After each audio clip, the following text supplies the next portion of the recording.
Around 2630 BC, during Egypt's third dynasty, Pharaoh Djoser ordered a tomb unlike any before. A six-tiered stone pyramid that would pierce the sky. His genius architect, Imhotep, designed every chamber and passage, a labyrinth meant to secure eternity itself. But as Djoser's power grew, so did whispers that Imhotep's knowledge came from forbidden gods beneath the earth. The priests accused him of divine arrogance, claiming he tried to design a tomb for his own resurrection. Djoser, fearing betrayal, ordered a test. Imhotep would spend one night sealed inside the unfinished pyramid. The slab door closed with a thunderous grind, echoing through the desert like the sound of a god's heartbeat. Inside, torchlight flickered over smooth limestone walls carved with jackals and suns that seemed to watch him. He followed the faint wind, mapping the air with his hands, searching for a way out of the maze he had created. Hours became days. His water jar emptied. He licked condensation from the stone to survive. He carved desperate hieroglyphs into the wall. The builder is entombed within his work. Workers outside later reported faint tapping under the pyramid floor that lasted 3 nights. Then silence. When they opened the chamber weeks later, they found him kneeling, hands clasped like in prayer. His eyes had dried open, staring upward toward the shaft of light that never reached him. On the wall behind him were hundreds of fingerprints pressed into the dust, his final plea for mercy. Djoser ordered the chamber sealed forever and declared that Imhotep had joined the gods. Centuries later, explorers at Saqqara uncovered fragments of his carvings, describing the night of burial while breathing. Even now, deep below the step pyramid, explorers report whispers echoing through sealed shafts. Imhotep, once Egypt's greatest builder, became its first victim of his own perfection. Buried alive in 2630 BC beneath the monument meant to make him immortal. In 1334 BC, during Egypt's 18th dynasty, the sun over Amarna dimmed as Pharaoh Akhenaten, the heretic king, faced the final hours of his radical reign. He had defied centuries of tradition, closing temples and erasing the names of Egypt's old gods. The priests, stripped of power and wealth, whispered vengeance beneath the holy fires of their ruined shrines. Akhenaten believed himself divine, the living son of the sun disk Aten, but his body was frail, his bones soft and swollen. As famine spread through the land, even his closest advisors began to curse the name they once worshipped. On a hot evening in his 17th regnal year, a lavish feast was prepared to honor Aten and to mark the pharaoh's sudden recovery. But among the offerings of honey, figs, and wine lay one goblet glimmering with a darker tint, the taste of mandrake and hemlock. The poison spread quickly, tightening his throat as laughter turned to choking gasps. His golden cup shattered as his fingers spasmed, spilling crimson wine that mixed with blood on the marble floor. Guards rushed to his aid, but the priests of Aten ordered them back, saying the god was claiming his vessel. The pharaoh's breaths grew ragged, foam gathering at his mouth as he whispered the god's name one final time. When dawn came, the body was gone, removed by night under orders that no one speak of it again. In the tombs of Amarna, unfinished murals depict a lone figure kneeling before Aten's rays, his outline fading mid-stroke. Later generations blamed the gods for his death, saying Aten devoured his soul for pride. But hidden texts recovered near the city walls tell another tale, of royal poisoners sent by the cult of Ammonius.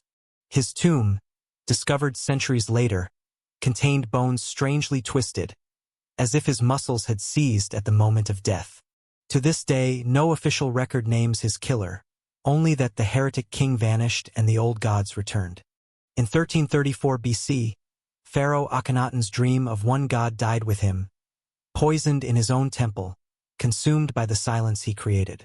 In 1323 BC, the boy king Tutankhamun, last of Akhenaten's bloodline, met a death as mysterious as his short life.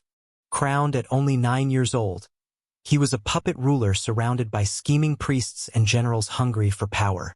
By 19, Tut had begun to assert himself, restoring the old gods his father had forbidden. But in the palace at Thebes, That defiance earned him silent enemies who smiled in daylight and plotted in darkness. Ancient records mention a royal chariot accident, yet the wounds on his body tell a far crueler story. CT scans reveal shattered ribs, crushed pelvis, and a broken skull base. Injuries impossible from a single fall.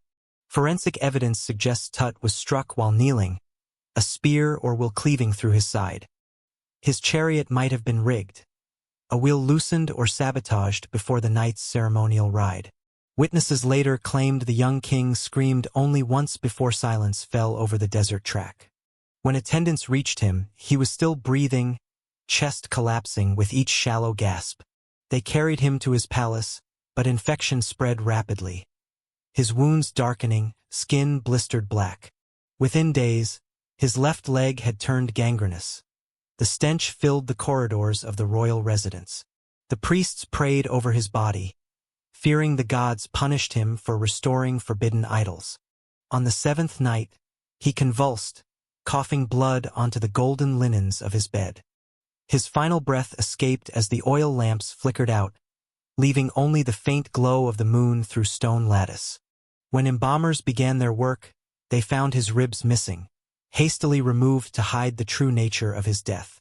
Some scholars now believe he was murdered by those sworn to protect him, perhaps by his own vizier, Ai, who soon took the throne.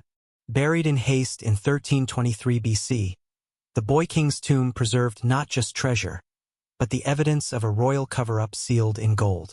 In 41 BC, the sacred city of Ephesus slept under a red moon when a single Roman galley docked in silence. On board was the execution order of Queen Cleopatra VII, signed in blood and sealed with Egypt's royal emblem. The target was her own sister, Princess Arsinoe IV, once heir to the throne, now a priestess hiding in Artemis's temple. She had fled Egypt years before, after leading a failed revolt against Cleopatra and her Roman lover Julius Caesar. Though under divine sanctuary, Cleopatra demanded her death, calling her a serpent too dangerous to live. That night, Roman centurions surrounded the temple, their armor dull beneath storm clouds heavy with rain. Inside, Arsinoe heard the iron footsteps echo through the corridors like drums of judgment. She rushed to the altar of Artemis, crying that no blood must stain the holy ground. But the soldiers advanced, ordered by Marcus Antony himself, the man who once swore to protect her. The first blow split her shoulder, crimson soaking her robe as she stumbled against the temple pillar. "Tell my sister," she gasped, "that the gods remember." Her voice echoed like a curse across the marble hall. Antony turned away as the centurions finished the work, blades flashing like lightning in the storm. Her body was left beneath the statue, head tilted upward, eyes wide at the stone goddess who offered no mercy. At dawn, the priests washed the blood from the temple steps, but the stain returned every spring rain. Years later, Cleopatra would die by poison, fulfilling the very curse her sister had spoken. Archaeologists in Ephesus found bones of a young woman with a crown-shaped skull wound matching ancient accounts. Historians still debate if the temple killing was sacrilege or sacrifice, but the gods of Egypt stayed silent. In 41 BC, Princess Arsinoe IV died not as a queen, but as a warning that in Egypt even family was prey to divine revenge. In 1155 BC, Egypt's empire was fading, and Pharaoh Rameses III ruled from the darkened halls of Medinet Habu, a king surrounded by whispers. Though he was called the last great warrior king, his household was rotting from within, poisoned by jealousy and greed. His secondary wife, Tai, plotted to place her son Pentar on the throne before the king's death could stop her. The plot became known as the harem conspiracy, a web of servants, guards, and magicians sworn to betrayal. On the night of the Feast of Min, they struck, while music thundered through the palace courtyard. Hidden behind curtains, a servant carried a roll of linen concealing a sharpened blade of bronze. As the pharaoh knelt before an altar to thank the gods, the assassins closed in like shadows moving against stone. The blade swept across his throat with one clean motion, a line of red drawn across gold. He tried to cry out, but the wound had already severed his voice, his breath bubbling in silence. guards burst in too late, slipping on blood that spread like dark oil across the temple floor. Tai's son Pentar was crowned within hours, but the army refused to recognize him, sensing divine crime. Within days, the conspirators were arrested, their names scratched from every wall, their faces chiseled into dust. Pentar was found strangled with a linen cord, forced to take his own life to cleanse his shame.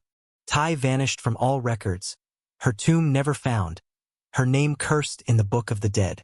For centuries, scholars believed Rameses III died peacefully, until modern CT scans told another story.